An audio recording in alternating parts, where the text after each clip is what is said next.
August મહિનામાં લાંબો વિરામ લીધા બાદ ઓગસ્ટ ક્રાંતિ કર્યા બાદ હવે એક બાદ એક વરસાદી રાઉન્ડ આવી રહ્યા છે અને હવે નવો રાઉન્ડ આવી રહ્યો છે તે પણ ધમધોકાર રહેવાનો છે એટલે ઝમાઝમ વરસાદ થવાનો છે।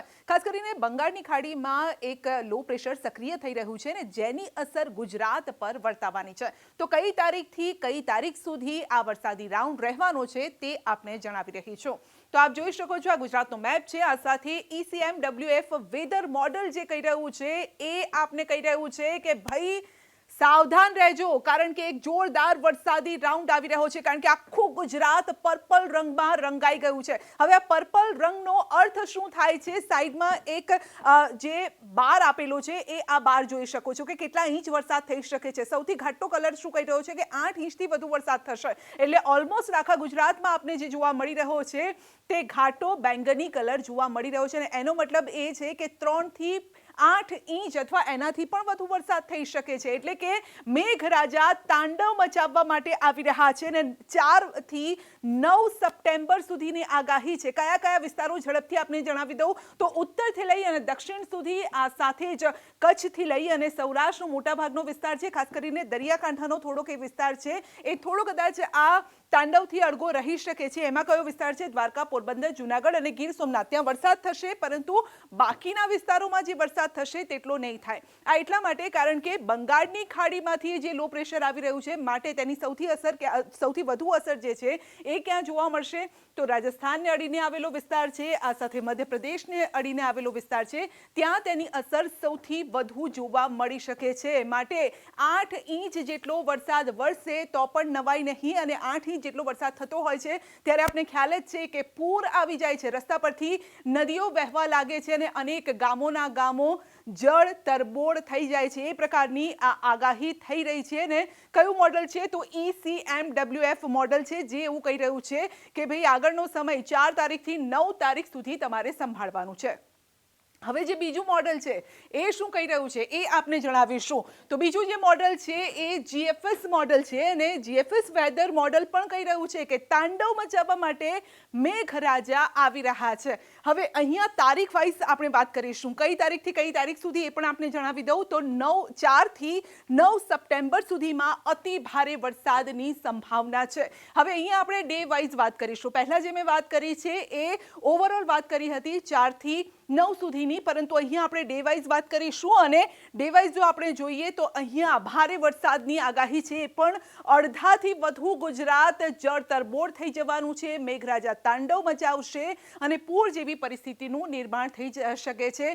નદીઓ બે કાંઠે ફરી એક વખત વહેવા લાગશે અને જ્યારે પણ આવો વરસાદ થતો હોય છે ત્યારે હવામાન વિભાગ તો કહેતું જ હોય છે અને અમે પણ કહી રહ્યા છીએ, એટલે કે ન્યૂઝ 18 પણ કહી રહ્યું છે કે જ્યારે ભારે વરસાદ હોય, નદી નાળા ઉભરાઈ રહ્યા હોય, છલોછલ થઈ રહ્યા હોય ત્યારે ઘરની બહાર ન નીકળતા। કયા વિસ્તારોએ ઘરની બહાર નથી નીકળવાનું એ જોઈ લો તો બનાસકાંઠા, પાટણ, સાબરકાંઠા, મહેસાણા, ગાંધીનગર, અરવલ્લી, અમદાવાદ, ખેડા, મહીસાગર, દાહોદ, પંચમહાલ, આણંદ, વડોદરા, છોટાઉદેપુર, ભરૂચ, નર્મદા, સુરત, તાપી, ડાંગ, નવસારી, વલસાડ, આ ઉપરાંત ભાવનગરનો મોટાભાગનો વિસ્તાર છે, બોટાદ, સુરેન્દ્રનગરનો પણ વિસ્તાર છે અને કચ્છનો પણ થોડો વિસ્તાર આવી શકે છે। જ્યારે કે દ્વારકામાં પણ ખતરો તો મંડરાઈ જ રહ્યો છે, જોવાનું રહેશે કે અહીંયા કેટલો વરસાદ થાય છે, પરંતુ જો મોટાભાગના જે વિસ્તારો છે ત્યાં એ તો કહી શકાય ચોક્કસ કે 4 થી 8 ઇંચ જેટલો વરસાદ થઈ શકે છે। અગેન બંગાળની ખાડીમાં જે લો પ્રેશર સક્રિય છે તેની અસર અહીંયા જોવા મળવાની છે। હવે ડે વાઇઝ આપણે વાત કરીશું, અલગ અલગ તારીખોમાં અલગ અલગ જગ્યાએ કયા પ્રકારનો વરસાદ થવાનો છે।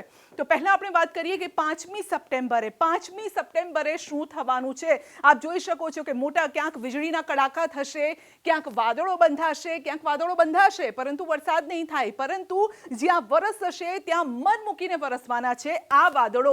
તો અહીંયા આપ જોઈ શકો છો કે અલગ અલગ જે એરિયા છે, ખાસ કરીને કચ્છનો એરિયા હોય, અમદાવાદ એટલે કે મધ્ય ગુજરાતને પણ આવરી લેશે, ઉત્તર ગુજરાતને પણ આવરી લેશે અને પંચમહાલ, દાહોદના વિસ્તારો પણ છે, વડોદરા પણ છે, ભરૂચ છે, સુરત, તાપી, ડાંગ, વલસાડનો વિસ્તાર છે કે ત્યાં ઝમાઝમ વરસાદ થવાનો છે અને આ વરસાદ જેવો તેવો નથી રહેવાનો, માટે સાચવવું પડશે, જરૂરથી સાચવવું પડશે। હવે આપણે વાત કરીશું 6ઠી સપ્ટેમ્બરે શું થવાનું છે। તો 6ઠી સપ્ટેમ્બરે જે વેધર મોડલ છે IMDનું આ વેધર મોડલ છે એ કહી રહ્યું છે કે આ દિવસો પણ સામાન્ય તો નથી જ રહેવાના, કારણ કે અહીંયા પણ વરસાદ તો વધુ વરસવાનો છે. જે આપણે પહેલા પણ જોઈ ચૂક્યા છે કે ભારે વરસાદ હમણાં જ ગયો હતો ત્યારે સાબરમતી નદી પણ ઉભરાઈ હતી અને જેના કારણે ખેડાના જે કેટલાક વિસ્તારો છે, અમદાવાદમાંથી પણ પસાર થતી હોય છે, તો ગ્રામ્ય વિસ્તારો છે તેમની હાલત ખરાબ થઈ ગઈ હતી. આવા સમયે જ્યારે ઉપરવાસમાં પણ વધારે વરસાદ વરસે છે, રાજ્યમાં પણ જ્યારે વધારે વરસાદ થતો હોય છે, ત્યારે ખાસ સાચવવું પડશે. ખેતીને મોટું નુકસાન થતું હોય છે કારણ કે પાણી ભરાઈ જાય છે. આ તમામ વિસ્તારોમાં કઈ કઈ પ્રકારની પરિસ્થિતિ સર્જાઈ શકે છે, કારણ કે કચ્છ, ભુજ, મોરબી, સુરેન્દ્રનગર, પાટણ, મહેસાણા, અમદાવાદ, આણંદ, ખેડા, પંચમહાલ, ભરૂચ, નર્મદા આ એવા વિસ્તારો છે કે જ્યાં ખેતરોમાં જો પાણી ભરાઈ ગયા અને એ પાણીનો નિકાલ ન થાય તો ખેતીને મોટું નુકસાન થઈ શકે છે. આ વાત થઈ આપણે 6 સપ્ટેમ્બર. હવે આપણે વાત કરીશું 7 સપ્ટેમ્બરની. 7 સપ્ટેમ્બરે શું થઈ શકે? આ જે વેધર મોડલ છે IMDનું BFS વેધર મોડલ છે એ શું કહી રહ્યું છે, તો અહીંયા કચ્છ પણ પાણી થઈ જશે, એટલે કે રણમાં પણ થશે રેલમછેલ. ભુજમાં પણ સારો એવો વરસાદ થઈ શકે છે. મોરબીનો આખો જે પટ્ટો છે, જામનગર, દ્વારકાનો કેટલોક વિસ્તાર આવરી લેશે. ભાવનગરમાં મધ્ય ગુજરાતમાં છૂટો છવાયો ક્યાંક ક્યાંક વરસાદ થશે, પરંતુ તેમાં પણ વધુ વરસાદ કદાચ દાહોદ એટલે કે મધ્યપ્રદેશને અડીને જે વિસ્તાર છે ત્યાં થઈ શકે છે અને આણંદના કેટલાક વિસ્તારોમાં ભારે વરસાદની આગાહી છે. તો આ ડે વાઇઝ અમે વાત કરી રહ્યા છે. હવે વાત કરીશું 8 સપ્ટેમ્બરની. 8 સપ્ટેમ્બરે ઓહો બાકીના વિસ્તારોમાં તો ચલો જોઈએ તો સામાન્ય વરસાદ છે વરસાદ નથી એવું નથી, વરસાદ તો છે, પરંતુ અહીંયા કચ્છ અને ભુજમાં તો પાણી થઈ જવાનું છે.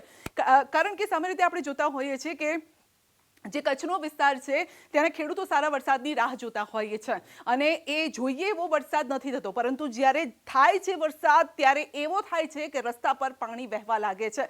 સામાન્ય રીતે રેતી જે હોય, રેતીમાં જે પાણી આપ નાખો તો પાણી જતું રહેતું હોય, એટલે ઊંડા જે તળિયા હોય ત્યાં જતું રહેતું હોય છે. પરંતુ અહીંયા તો એવું થાય છે કે જ્યારે વરસાદ પડે છે ત્યારે એવો વરસાદ પડે છે કે રસ્તા પરથી નદી વહેવા લાગે, સોસાયટીઓમાં પાણી ભરાઈ જાય ને ઉભરાઈ જાય છે. એમ કહે છે કે પાણી આમ તળ ઉપર આવી જાય છે ને જેના કારણે લોકોની મુશ્કેલી વધી જતી હોય છે.